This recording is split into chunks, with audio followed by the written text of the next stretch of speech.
नमस्कार। आज हम एक ऐसे टॉपिक पर बात करने वाले हैं जो हम सब की जिंदगी पर असर डालता है, मुद्रास्फीति, जिसे इन्फ्लेशन या फिर आम भाषा में महंगाई भी कहते हैं। हाँ बिल्कुल। ये ऐसा विषय है जिससे कोई बच नहीं सकता।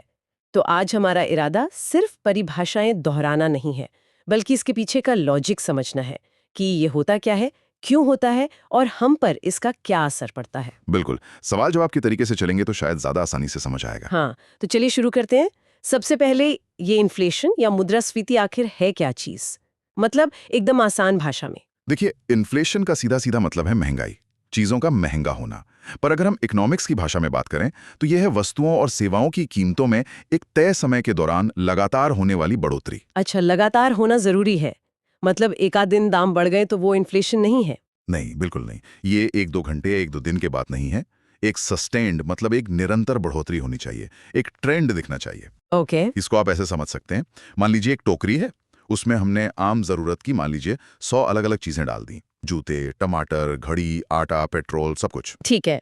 अब अगर इस पूरी टोकरी को खरीदने का जो कुल खर्चा है वो समय के साथ लगातार बढ़ता जाए, जैसे आज ये टोकरी 1000 रुपए की आ रही है, अगले महीने 1050 रुपए की, फिर 1100 रुपए की, तो ये जो कीमतों में लगातार बढ़ोतरी हो रही है ना, इसी को इन्फ्लेशन कहते हैं। समझ गई।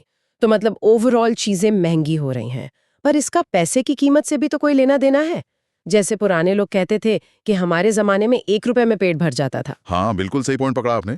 इन्फ्लेशन का ये दूसरा और शायद ज्यादा अहम असर है, ये पैसे की परचेजिंग पावर यानी उसकी खरीदने की ताकत को कम कर देता है। खरीदने की ताकत कम होना मतलब ये कि उतने ही पैसे में आप पहले से कम चीजें खरीद पाते हैं। जैसे आपने कहा, पहले 1 रुपए की जो कीमत थी आज नहीं है। क्यों? क्योंकि महंगाई बढ़ गई है। हाँ। उदाहरण के लिए मान लीजिए, आज 100 रुपए में आप 1 किलो सेब खरीद सकते हैं। ठीक। ठीक है। ठीक है। अब 1 साल बाद इन्फ्लेशन की वजह से वही सेब 120 रुपए किलो हो गए। हाँ। तो अब उसी 100 रुपए के नोट से आप पूरा 1 किलो सेब नहीं खरीद पाएंगे, शायद पौन किलो ही मिले। हाँ। तो क्या हुआ? हाँ। आपके 100 रुपए की जो खरीदने की ताकत थी वो कम हो गई। हाँ। पैसा उतना ही है, पर उसकी वैल्यू घट गई। ये बात तो बिल्कुल सही है।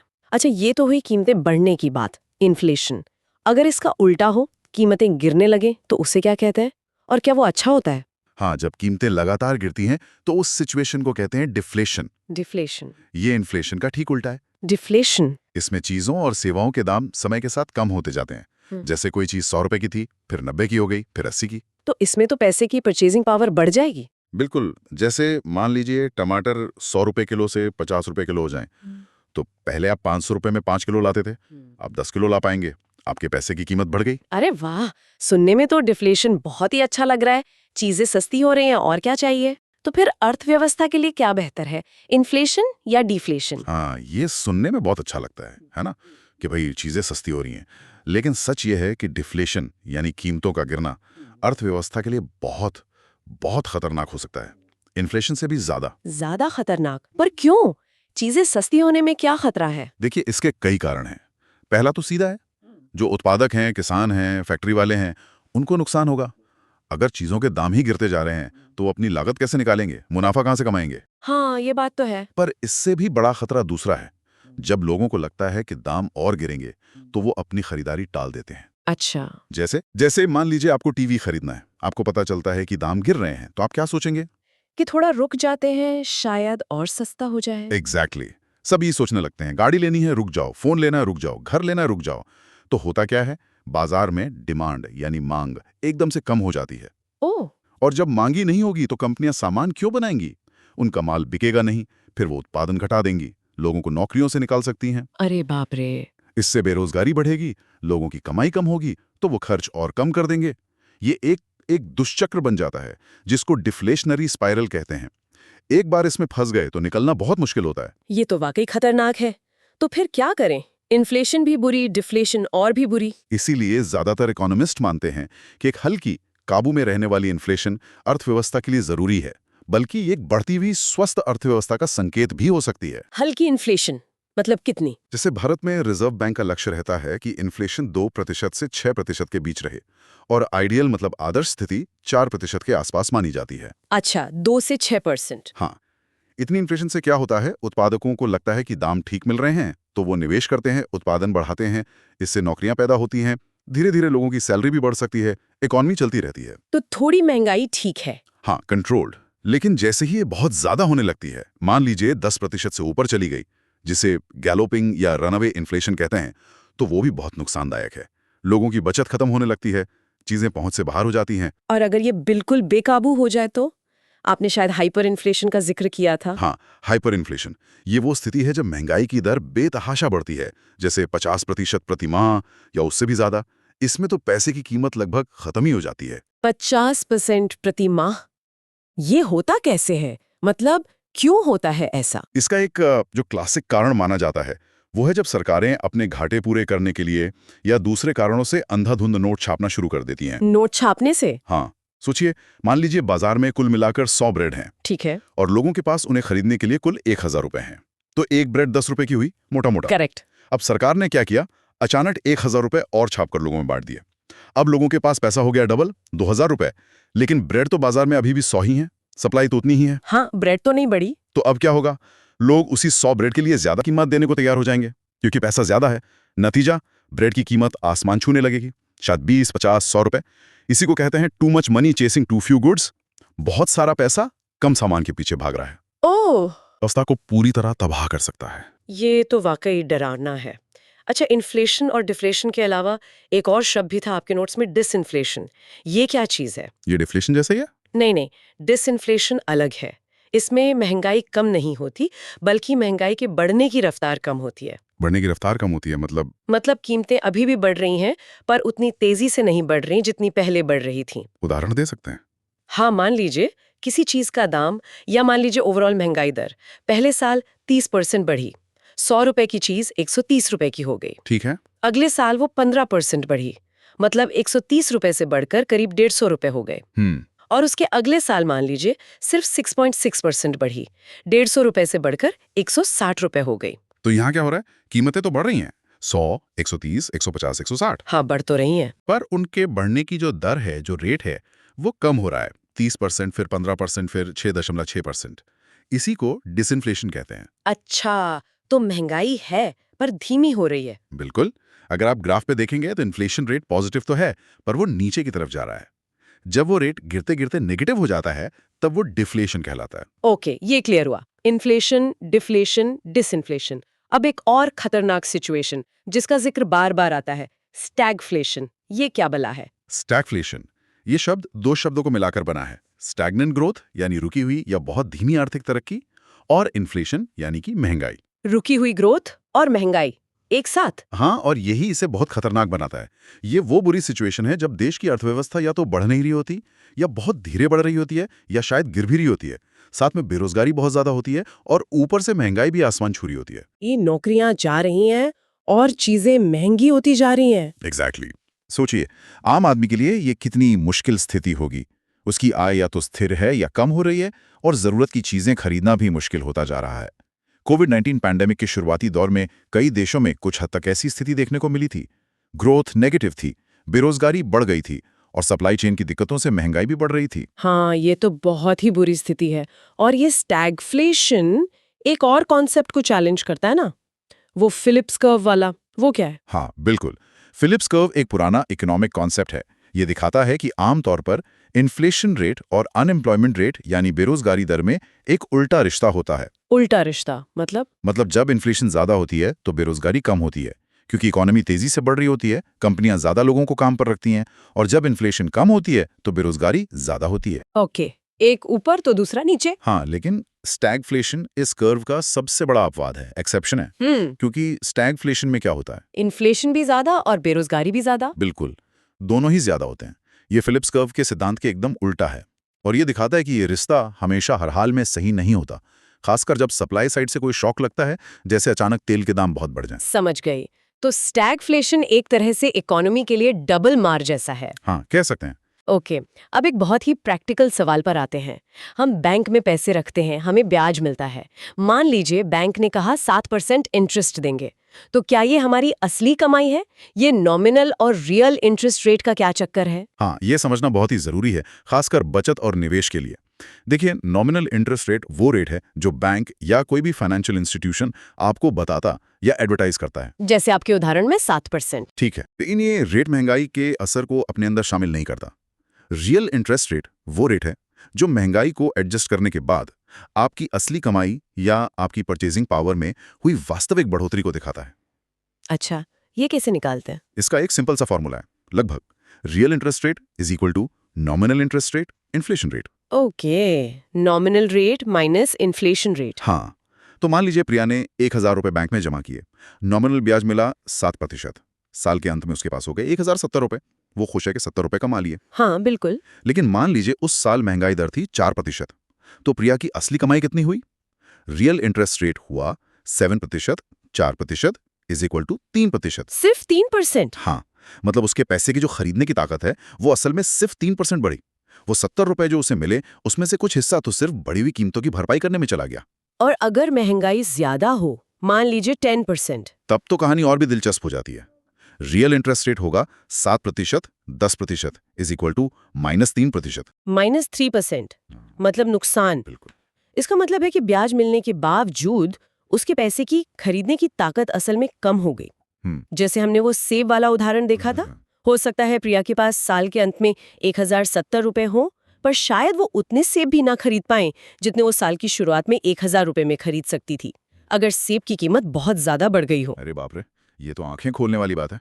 मतलब सिर्फ बैंक का इंटरेस्ट रेट देखकर खुश नहीं होना है, ये भी देखना कि उस दौरान महंगाई कितनी थी। एग्जैक्टली। तभी आपको पता चलेगा कि आपका पैसा असल में बढ़ रहा है या घट रहा है। ठीक है, अब एक और बहुत जरूरी सवाल, इस महंगाई से किसको फायदा होता है और किसको नुकसान? और इसे रटना नहीं है, लॉजिक से समझना है। हाँ, ये बहुत महत्वपूर्ण है और लॉजिक से ही समझना चाहिए। चलिए एक एक करके देखते हैं। सबसे पहले कर्ज लेने वाला डेटर और कर्ज देने वाला क्रेडिटर। ठीक है, मान लीजिए बनी ने नैना को 100 रुपए उधार दिए। बनी क्रेडिटर हो गया, नैना डेटर। हाँ, तय हुआ कि नैना 1 साल बाद बनी को 110 रुपए लौटाएगी। अब इस 1 साल में मान लीजिए इन्फ्लेशन हुई, महंगाई बढ़ गई। तो जब नैना वो 110 रुपए लौटाएगी, उन 110 रुपए की खरीदने की ताकत पहले से कम हो चुकी होगी। अच्छा। मान लीजिए पहले 100 रुपए में 1 किलो सेब आते थे, अब 120 रुपए के हो गए।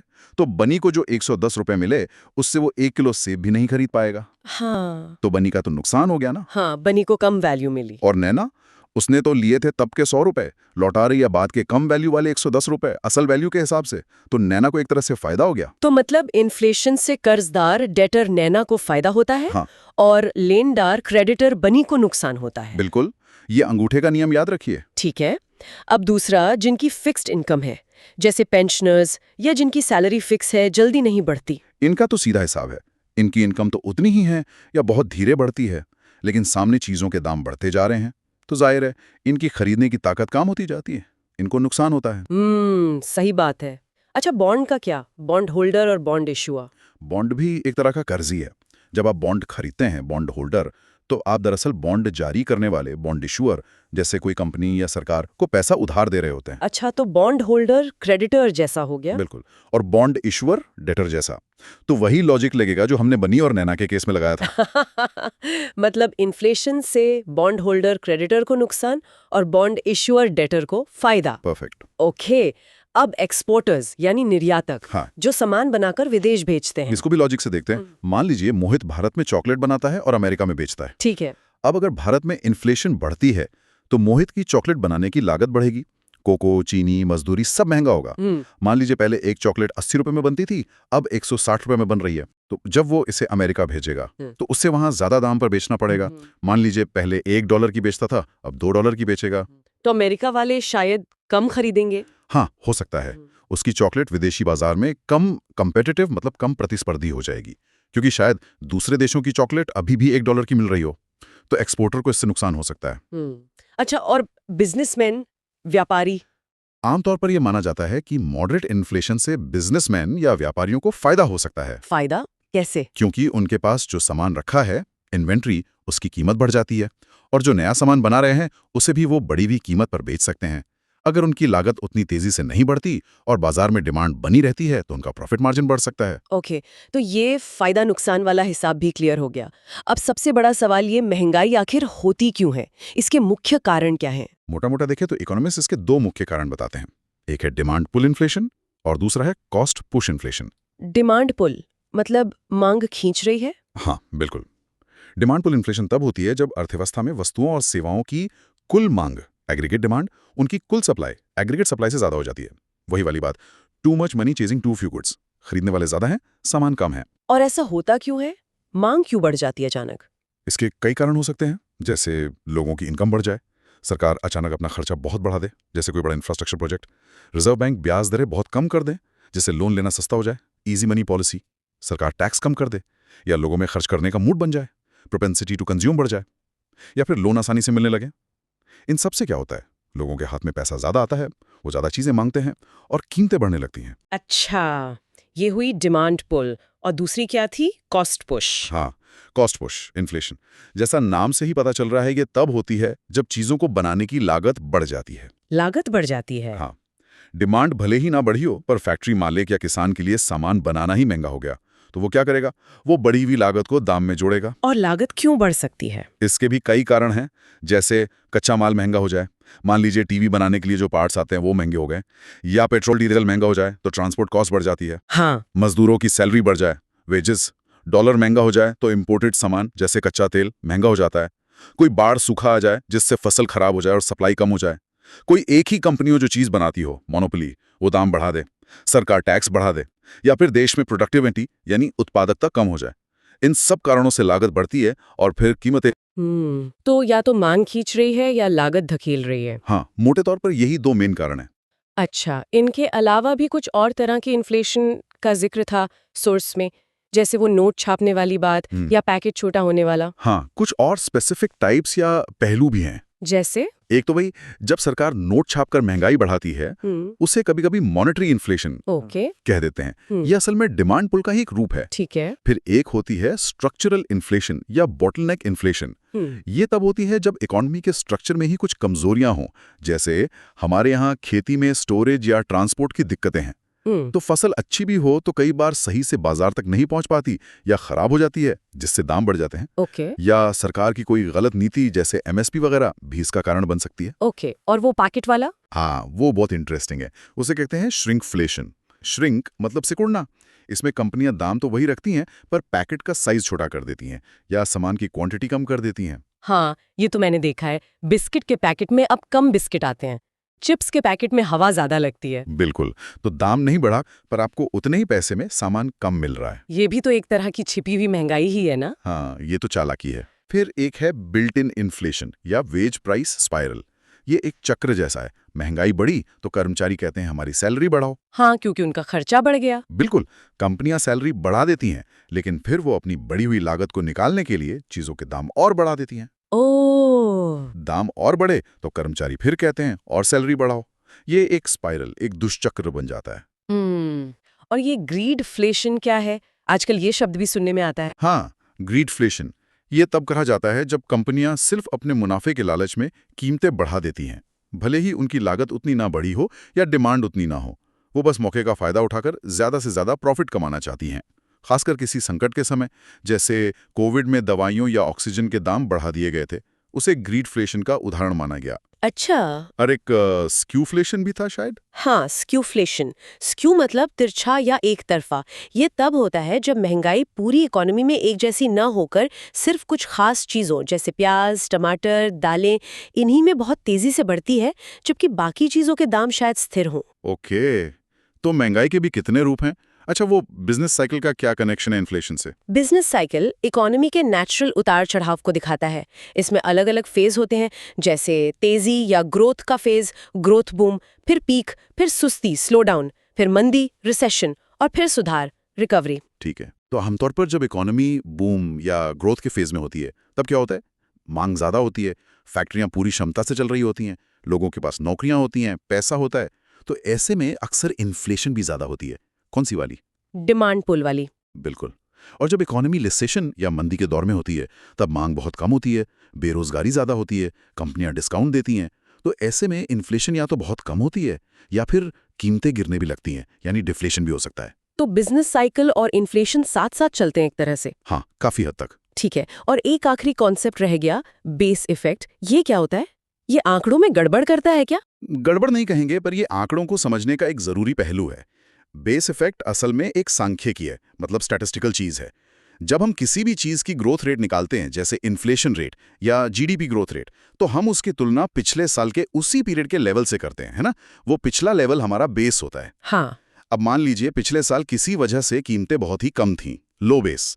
तो इस साल अगर कीमतों में थोड़ी सी भी बढ़ोतरी होती है तो परसेंटेज में वो बढ़ोतरी बहुत ज्यादा दिखेगी। अच्छा। और इसके उलट अगर पिछले साल कीमतें किसी वजह से बहुत ज्यादा थीं, हाई बेस, तो इस साल अगर कीमतों में अच्छी खासी बढ़ोतरी भी होती है तो परसेंटेज में वो शायद उतनी ज्यादा न दिखे। ओके, तो मतलब सिर्फ हेडलाइन नंबर देखकर नतीजा नहीं निकालना चाहिए, ये भी देखना चाहिए कि पिछले साल का बेस क्या था। एग्जैक्टली बेस इफेक्ट ये समझने में मदद करता है कि जो बढ़ोतरी दिख रही है वो असल में कितनी है, कहीं वो पिछले साल के कम या ज्यादा बेस की वजह से तो नहीं दिख रही। ये तो बहुत जरूरी पॉइंट है। चलिए, मेरे ख्याल से हमने इन्फ्लेशन के लगभग सभी अहम पहलुओं को छू लिया है। हाँ, काफी विस्तार से बात हो गई। हमने समझा कि इन्फ्लेशन क्या है, कीमतों का लगातार बढ़ना और कैसे ये हमारी खरीदने की शक्ति को कम कर देती है। फिर हमने डिफ्लेशन को समझा, जो सुनने में अच्छा लगता है पर इकोनॉमी के लिए खतरनाक है, और डिसइन्फ्लेशन यानी महंगाई की रफ्तार का कम होना। बिल्कुल। और स्टैगफ्लेशन की खतरनाक स्थिति के बारे में बात की, जहां ग्रोथ रुकी हुई है, बेरोजगारी ज्यादा है और महंगाई भी ज्यादा है। हाँ, और ये भी समझा कि हल्की कंट्रोल्ड इन्फ्लेशन क्यों जरूरी मानी जाती है, जबकि हाइपर इन्फ्लेशन कैसे आती है और क्यों विनाशकारी होती है। हमने रियल इंटरेस्ट रेट का कॉन्सेप्ट समझा, जो नॉमिनल रेट से इन्फ्लेशन घटाकर मिलता है, और ये भी देखा कि इन्फ्लेशन से किसे फायदा और किसे नुकसान होता है। कर्जदार को फायदा, लेनदार को नुकसान, फिक्स्ड इनकम वालों को नुकसान। और इन्फ्लेशन के कायमों पर भी बात की, डिमांड पुल और कॉस्ट पुश, साथ में श्रिंकफ्लेशन, बिल्ट इन इन्फ्लेशन, ग्रीडफ्लेशन जैसे आजकल के टर्म्स भी समझे, और फिलिप्स कर्व, बिजनेस साइकिल और बेस इफेक्ट का कनेक्शन भी देखा। हाँ, मुझे लगता है काफी कॉम्प्रहेंसिव कवरेज हो गया है। और इस सब से एक बात तो साफ है कि इन्फ्लेशन कोई सीधी सादी चीज नहीं है। ये बहुत सारे फैक्टर्स का मिलाजुला नतीजा है। सरकारी नीतियां, दुनिया भर की घटनाएं, कंपनियों की स्ट्रैटेजी, मौसम और यहाँ तक कि हमलों का सेंटिमेंट भी। सही कहा। और ये याद रखना जरूरी है कि न तो बहुत ज्यादा महंगाई अच्छी है, न ही डिफ्लेशन। एक बैलेंस, एक स्थिरता जरूरी है। बिल्कुल। और एक आखिरी सवाल जो मेरे मन में आ रहा है, शायद हमारे सुनने वालों के मन में भी आए, क्या हम इंडिविजुअल लेवल पर अपने स्तर पर महंगाई के बुरे असर से बचने के लिए या उसे कम करने के लिए कुछ कर सकते हैं? ये बहुत अच्छा सवाल है। हाँ, कुछ हद तक कर सकते हैं। जैसे अपनी बचत को ऐसी जगह निवेश करना जहां रिटर्न महंगाई दर से ज्यादा मिलने की उम्मीद हो, अपने खर्चों को समझना, बजट बनाना, शायद अपनी स्किल्स को बढ़ाना ताकि इनकम बढ़ सके। पर ये एक अलग चर्चा का विषय है। हाँ, शायद इस पर कभी और बात करें। और हाँ, एक बात और, हमने आज इन्फ्लेशन के कॉन्सेप्ट्स पर बात की, पर इसे मापा कैसे जाता है, जैसे consumer price index, CPI, wholesale price index, WPI क्या होते हैं, कोर इन्फ्लेशन क्या होती है, ये भी अहम पहलू हैं। हाँ, ये इंडेक्स वाली बात रहेगी। इन पर हम शायद अगली बार जब मनी और बैंकिंग जैसे विषयों पर बात करेंगे तब ज्यादा डिटेल में जा सकते हैं। बिल्कुल, ये अच्छा रहेगा। तो आज के लिए यहीं रुकते हैं। ठीक है। उम्मीद है इस चर्चा से इन्फ्लेशन को समझने में मदद मिली होगी। धन्यवाद। धन्यवाद।